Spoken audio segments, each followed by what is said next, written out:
us out for a good time when we needed to, but he always made us work hard too. He said, I remember like he had a great quote. He said, if you want to run with the dogs, you better soar with the eagles the next day. And he was always real big on that. If you had a good time at night, you got to work even harder during the day. And I just remember any questions we ever had, if we had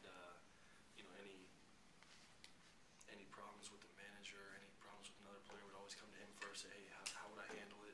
What would you do? And stuff like that. And, this year it's really weird because I still think of myself as a younger pitcher with the Diamondbacks. I don't think of myself as a veteran, as you would say, because this is only my 5th year. So, at the time I think Lackey had like 8 years in. So, for me, it's a different kind of role. But I told the guys, hey, if you ever need anything, from me, like any advice, any work ethic kind of stuff, please feel free to come and ask me anything you guys is on your mind or anything. So that's what I've tried to install in them.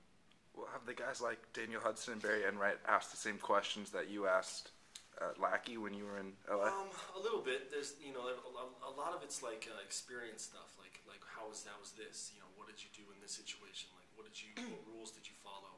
It's mostly kind of rules kind of stuff. Like there's in baseball there's a lot of like really weird kind of like unwritten rules that you have to follow. Like you have to be here a certain time, and if you're on time, you're late. All this kind of BS kind of rules and stuff like that. So I try to tell them, and when they ask, like I try to give them the best advice that I can. So, what's been your favorite memory in baseball?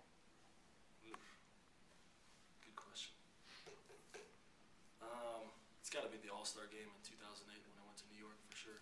I just remember they had like the top 50 players of all time that were still alive. And I was on the field with them at the same time, and I remember looking around like Whitey Ford, Hank Aaron's, all those guys, were on the field at the same time, and I was like, wow, I'm on the field with these guys at the same time. This is like unbelievable. Stealth bomber flew over top, and I was like, wow, I had goosebumps.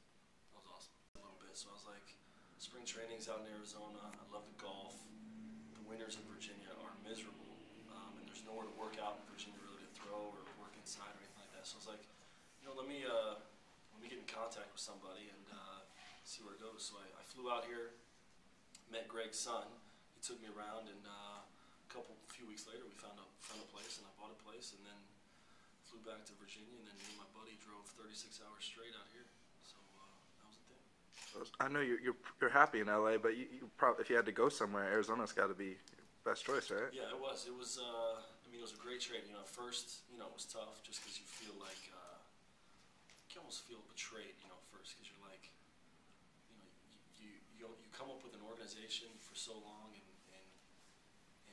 it's almost like your family. At first, and eventually, you tell yourself it's a business and whatever. But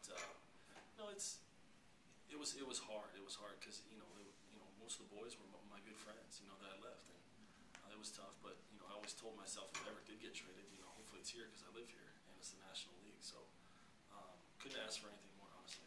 What did the wife think when it happened? Everybody was shocked. Everybody was really shocked, and my parents were shocked. My wife was shocked. My friends were shocked, and but then you kind of sit back and kind of think about it, and you're like, oh, nice. You get to sleep in your own bed. You get to go to the ballpark every day, and it's you get to live at home. So it's a good deal.